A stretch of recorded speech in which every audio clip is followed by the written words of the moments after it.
They have been cultivating cannabis in the farm buildings there, and if you flip over you'll find an aerial view of where we'll be going to search. Good to go then? Yep, fine. Let's go. The police have been tipped off that there might be anywhere between 300 to 1,000 plants being grown on the farm.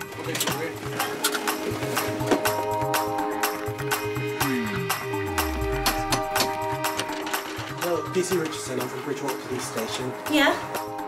What I have here is a warrant to search these premises under Section 23 for Misuse of Drugs Act 1971. There are no signs of any plants being grown. If cannabis was being cultivated, it would be difficult to hide a professional setup.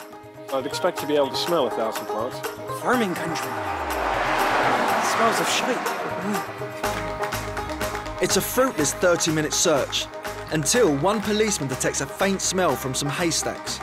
And this time, it's not coming from a cab.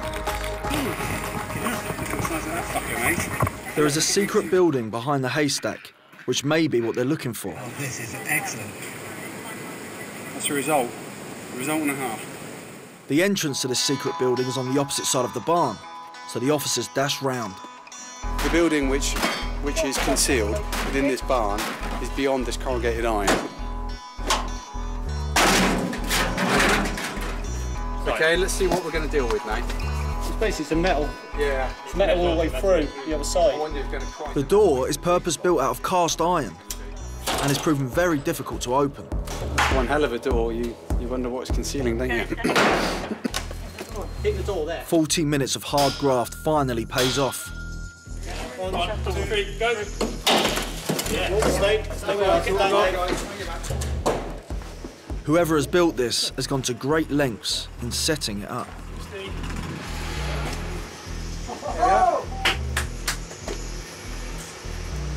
Oh, yes. Oh, it's looking good. All that effort, eh? Well worth it in the end. It looks like we've got full capsules, isn't it? We've got these two and the two next door. These are quite mature ones in there as well. The police find over 400 plants worth an estimated £400,000. A man and a woman were later arrested for cannabis production. That is an excellent result.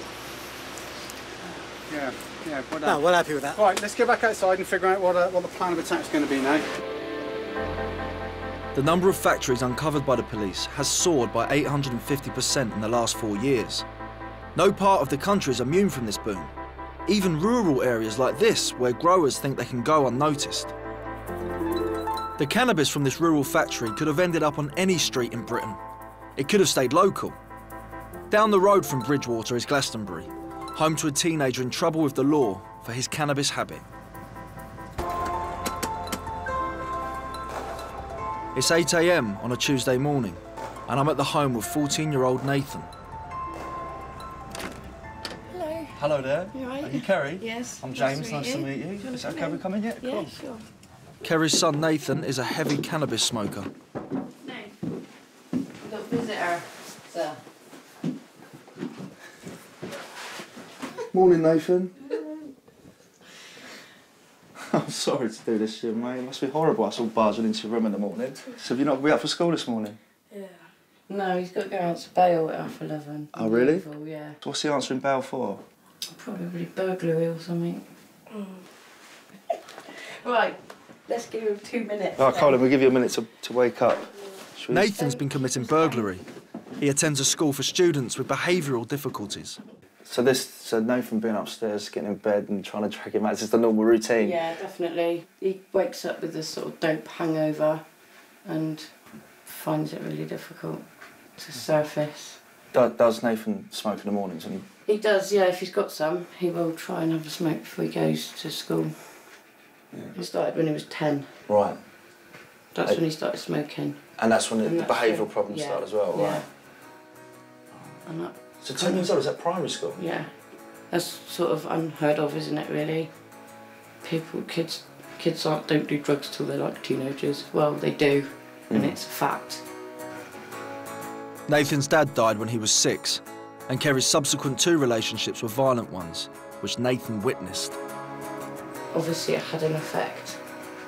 He ended up playing up at school, and the smoking is a way of sort of forgetting what he's been through. Yeah. It's just soul destroying to think that he's wasting his life away and he's damaging his body. And I don't know what to do. If I knew, I'd be doing it. His cannabis use is leading him to repeatedly break the law. Nathan, you gonna be coming down in a minute? Yeah? Yeah. Give us a rough time, a couple of minutes. Here he is. Nice to finally meet you, Sleeping Beauty. James, nice to meet you, Nate. Nice to meet you. Have you got any weed this morning? No, I haven't got any money. And you're smoking every day at the moment? A little bit, yeah. Pretty much. How much were you smoking a day? Well, how much I can get, really. Depends. What do you do to try and get it, or get the money for it, or whatever? Well, I don't know, it's just sometimes I do work around the house, or like, just random things. I'm going to ask you something quite direct now, Nathan, because I know what you're off to do this morning, is you're going to post bail. Yeah. And you're posting bail for burglary, right? Yeah. Was that to get money for? Yeah, it was. Is that something that you've done quite often? I have done before. So what, you go and burgle people's houses and stuff? Well, I have done, yeah, but I don't really do it all the time, though. Hardly ever. Nathan's committing burglary to get money to fund what he feels is becoming more than just the odd joint. Do you feel addicted? I don't know. I think I am addicted to it, yeah. Which isn't exactly very good. Do you want to stop smoking now, don't you? Mm. Are you doing anything to help you start? Well, I'm meeting these people called On The Level, which they say that they're going to help and stuff, so which would be good, hopefully. Yeah. On The Level is Nathan's local drug advice centre. I hope he can get the help he needs. Yeah, we just met young Nathan there, and it's a bit of a shocker, really. Smoking from such a young age. He said about 10 years old, he started smoking. I think at that age, I was just running around the playground trying to kick people, and he's been dealing with a lot of stuff in his life, and I don't know, it feels like he's maybe missing out on something, and he's in places like using cannabis, which is a bit of a shocker for me. But yeah, it's easy to be judgmental on these things, so I'm trying not to be, and it just seems he's got a lot of problems to deal with at the moment. I didn't think it was possible to be hooked on weed like Nathan is. I'm curious to learn more about addiction from a project in Ipswich. It's called the Iceni Project, and they run one of the very few cannabis dependency programmes available in Britain. Hello. Hello, sorry to interrupt. Hello everyone. Is it okay to come in? Absolutely. Hello. Hello. All right. I'm James. Nice to meet you all. Hello. Hello, James. Hello. Hello, Susie. Hello, everyone. Where should I sit, Susie? Should I come sit near you? Come and sit near me. All right then. Then I'll look after you. Okay. All right. Have you got a cannabis problem? No, I haven't. No. No. So, have you any understanding of cannabis? Yeah, of cannabis I have, yeah, and of addiction in a way. I've known people in my life that have had drug addictions, not cannabis though. No. Was unaware really that cannabis can be addictive. What do you say, guys? Would you say it was addictive? Yes. Oh, yeah. Physically, but you know. I'd say it can be physically. When I give it up 14 weeks ago, I used to wake up, I used to get shakes. I used to hot and sweat things, feel faint without it. So personally, I actually felt that I was actually addicted to it, because it got to the point where I had to have it every day, and if I didn't have it every day, my anxiety would then come out because I didn't have any. So to me, I felt like I was addicted when I was still smoking it. Yeah. Jo started smoking at 15, and her habit grew so strong that when she had children, she struggled to look after them. I got my kids taken off me for alcohol and cannabis, and I got really bad after I lost them, but then I just woke up one day and decided, no, enough is enough, and just give it up and haven't smoked since. How long have you haven't smoked for? 15 weeks and 1 day now. Well done. And not that she's counting. How many kids have you got? I've got 2. Yeah. And you just went cold turkey, and that's it? That was my only option, otherwise I would have lost them. Do you think you could have done that without this place? No. Right. No, they have given me a lot of help and support. they've stopped me from relapsing about 1 million times. How much were you smoking when it was really bad, though? About 40, 50 pounds worth a day. Wow. How much cannabis is that? Like, it's like a quarter, nearly a half ounce. Yeah. A day, yeah. Okay. Scientists haven't always agreed whether cannabis is addictive. A government report 3 years ago, however, confirmed what I'd just heard, that heavy cannabis users do experience psychological craving for the drug and physical withdrawal symptoms if they stop. I wanted to find out from Susie if she thinks cannabis dependency is a bigger problem than I'd thought. I know that quite a lot of people use cannabis occasionally, but in terms of addiction, it doesn't seem like that big of a problem to me, in terms of numbers. For not everyone is a problem, but for a heck of a lot of people it hugely is. The woman phoned today, she's been on it 20 years, hasn't left her house because she's so paranoid. I mean, what's that? How often do you get people like that? Oh, lots and lots of times. Is it weekly, daily? Or? Oh, weekly. We have cannabis people call in all the time. Now that they know that this course is happening, we could fill this place. Absolutely fill it. Yeah. We really could. I've now got a better understanding of the harm cannabis can cause individuals.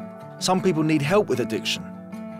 The Iceni project has an 85% success rate, helping users give up, but it's one of only a few schemes in the country. That's because cannabis addiction isn't given the same funding as dependency to Class A drugs or alcohol.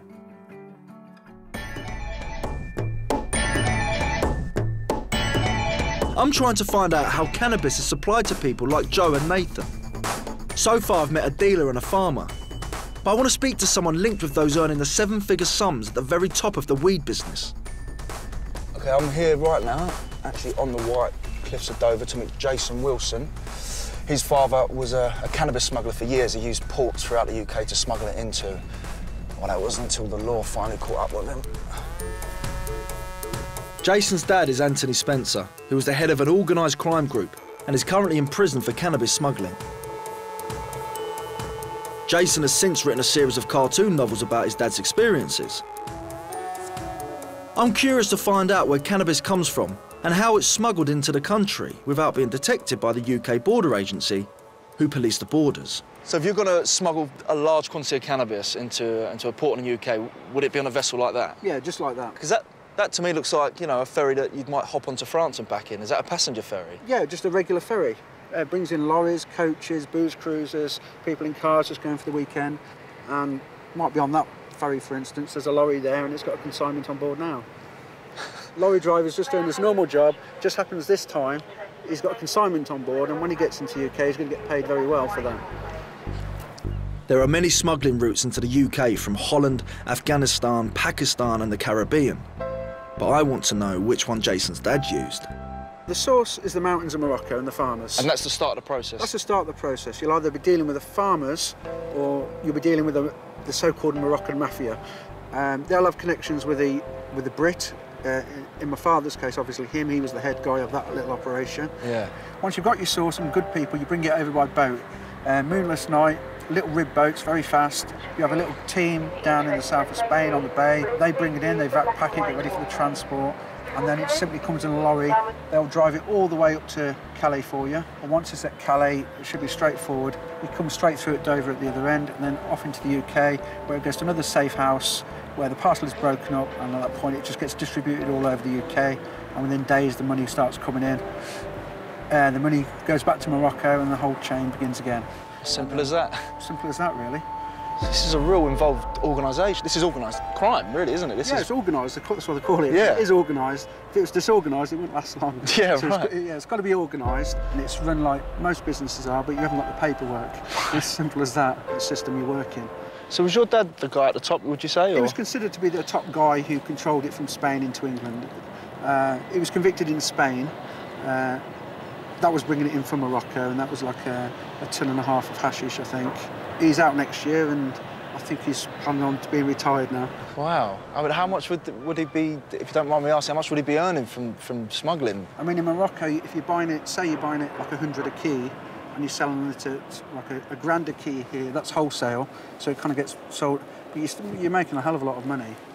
So £100 a key, Yeah. and you're selling it for £1,000 Yeah, a once key? you get it here. I mean, there's a lot of profit. You've got things to pay out on the way, Yeah. and you can pay people well, but